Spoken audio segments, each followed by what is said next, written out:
Gov. Nina Inares. Ma'am, congratulations ulit sa ating PNP Rizal, ano? May awards sila. Ma'am, kumusta po? Ano masasabi natin dito sa Rizal PNP? May award. So nakita natin award na nakuha natin ngayon. Sabi nga ni General kanina, hindi madaling makuha ang award na to. We are the gold, no? Silver. We are silver. And kung makikita nyo ang ating award, 4 boxes. Puno na natin ang kahon for the awards. It's not a common thing. And I guess that is one reason why people like to come here to Rizal. Like General Bungabal here, we are with General Bungabal for...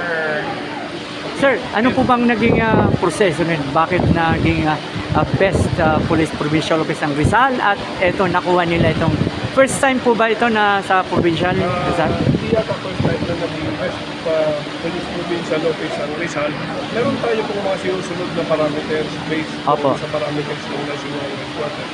And to qualify as best provincial PPO, napakalaki pong sakripisyo ng mga kapulisan natin, collaboration ng community, tulong ng local government, and of course yung dedication ng mga kapulisan natin para ma-accomplish nila yung napakaraming trabaho para pong mag-qualify ka as best police provincial office. Kaya naman po kami sa regional headquarters, nagpapasalamat kami sa ating mahal na gobernadora na tuloy-tuloy ang suporta sa ating kapulisan at sa mga kapulisan natin na patuloy nagtatrabaho para sa katahimikan, kaayusan at kagandahan ng paligid ng Rizal. Sir, kay Provincial Director, bagamat sir, bago ka lang, mukhang susundan nyo po yapak ng provincial government natin, yung mga awards. Yes sir, actually po, it is a very big challenge for me na sunod yung award ng isang PPO.